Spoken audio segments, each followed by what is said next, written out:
Hello, this is Tara from ATM about the movies, and I am here to give you my report, but on an episode that happened last night of a certain TV show. The first thing I have to tell you is this.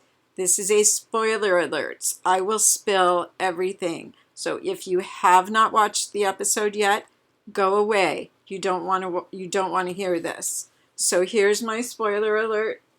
Bear. Spoiler, spoiler, run. Okay? Do you understand? Okay. So, last night's season 7 episode opener, season 7's opener was the second part to the end of course, the end of last season, and it was gruesome. We were promised we would find out right away who had died at the end of Negan's Lucille, which is a baseball bat with chicken wire around it. And it took longer than I wanted it to. But these things usually do. But we did find out. So what did I say? Spoiler alert, spoiler alert. In 5, 4, 3, 2, oops, 1. Okay, whatever. Spoiler alert, fair warn. So, last night we lost 2 of our main characters. One character who's been there from the beginning, and that really hurts. Yeah, losing a core character can often be the end of a series. And losing 2 characters, because one of them was becoming a core character, is hard. And I think The Walking Dead has nothing to worry about as far as losing people. Although I did talk to people who said they would not watch anymore, but that was due to the gruesome way that these 2 people died. First person who died was Abe. Abraham came at a time when the show was maybe a little bit stale.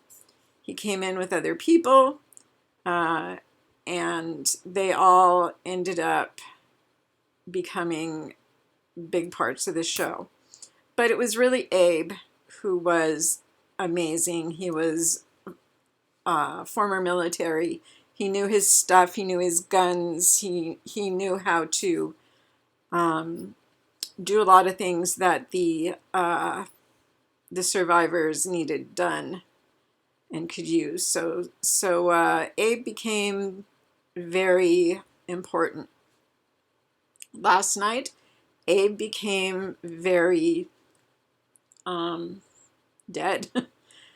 Negan is no slouch when it comes to being able to wield that baseball bat. The other person was a character that we had from the very start, and that's Glenn. We lost Glenn. Stephen Yeun is gone, and it was not a pretty picture. Negan hit him twice, I think it was, before he managed to get out a few words, and they were, "I will find you," to Maggie. They explained it on The Talking Dead, which was an hour-and-a-half episode last night, which helped immensely. I felt like I'd had therapy. Everybody needed therapy last night who was a big fan, especially of Glenn's.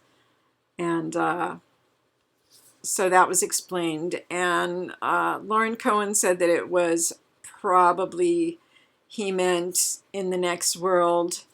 Obviously, he's not finding anybody in this world because Negan didn't just hit these people and kill them, he obliterated them. There was nothing left except blood and brain tissue. thank you, brain tissue and little chunks of skulls. So they're definitely not coming back. There won't be a, there won't be a time when they turn a corner and there they are. Of course, I would not be surprised if we saw Steve, Glenn, or Abe in a flashback episode that happened when Lori died. And so that can happen, but it's not the same. It's just not the same. But when he said he'd find her, maybe it was a final goodbye that he wanted to say that he thought he could make from the other side. It's a little paranormal BS, but you never know what this show's going to do. The other person who didn't die, but his spirit probably died a bit, probably died a lot, was Rick, who seems to always get, Rick's a strong guy, but when he comes across something like this, like when Lori died, he lost it. And I can understand that. I'm not saying that's wrong. And I'm not, I'm not putting him down for it. I mean, obviously, you lose your wife, it's going to be traumatic. But he completely went away. I mean, he started gardening and he started seeing her. And it took a fight to get him out of it, to get him to be the leader again. And he did well again as a leader. However, it's going to take a while to get through this, because this is like he lost 2 family members. And make no mistake about it, these are family. This is a family. You depend on who you can depend. You depend on whom you can depend on. That you can be close to in a situation like this. And it doesn't have to be a zombie apocalypse. It can be in prison. It can be in a concentration camp. It can be on the streets where, you're looking for help and you end up in a gang. And I'm not saying that's good at all. But having grown up in a gang neighborhood, I've seen that it can be useful. And I don't mean useful by saying somebody said something to me, please go shoot them. It can be useful because there's people there to talk to. There's people there to offer you things that a family would usually do that you don't have. Get that straight. But these people are family. And they lost 2 very strong men who were an asset. And I don't know if Negan knew who he took out and why. I had chosen Abe. I was almost positive he was going to take out Abe because Abe was obviously very strong. The other person I thought he would take out was Maggie, because she was very weak and would take a lot of maintenance. And at that time, we didn't know what he was going to do with them after the murders were done. And what he did was let them go about their way until he needed them again. And they damn well better be where he said they're going to be, or there's going to be more trouble. And there's not many places to go. And when you're cut off at the knees like that, you do what you're told. But he took Rick for a ride. I don't know how much was in Rick's head, how much really happened, but he came very close to dying himself. And then he came very close to having to cut off his own son's hand, which, thank God, didn't happen. But Negan mercifully, and not because he didn't want Rick to have to go through that, but because he knew he may need that specific person to do that specific thing later on to make him do what he wants to do. So that's what I'm thinking about that. The other thing I'm thinking is we're going forward now, and on the Talking Dead last night they were talking a lot about how do they go forward through this, and it's obviously not going to be an easy journey. It looks like they'll probably be maybe going eventually to the kingdom, which is something that was in the comic books, and I haven't read the comic books, but I've seen commercials with the tiger. Can't be too bad. So this is going to be a whole new show, and that's something that the showrunners, Scott and Robert Kirkman, have made a decision apparently a long time ago to go this way, and they're finally pulling the trigger on it. And you know, fans are probably up in roars, and I don't know how many letters have gone out, emails have gone out. I can only imagine, but not for.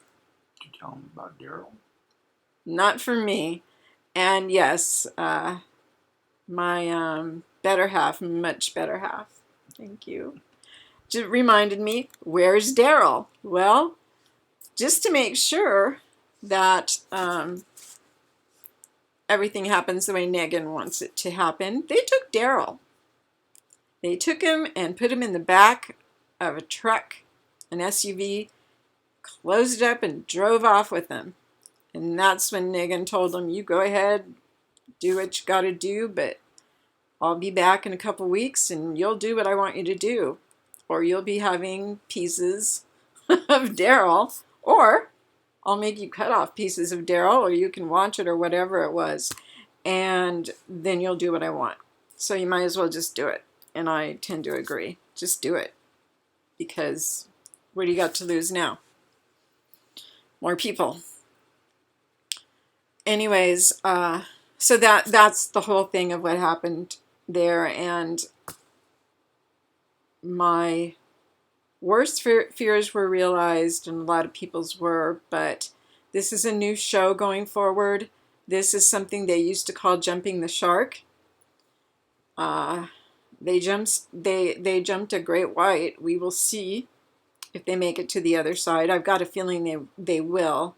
They still have characters such as Daryl that people are going to be very worried about. They still have Carol, who rocks. They still have Maggie, and we don't know what's happening to her and her baby. And of course, I think it's Rosita and several other characters that are important. The minister and Morgan, who is right now with Carol in the kingdom, where I don't know if you remember during the last part of last season, she'd been shot, so he got her help at the kingdom.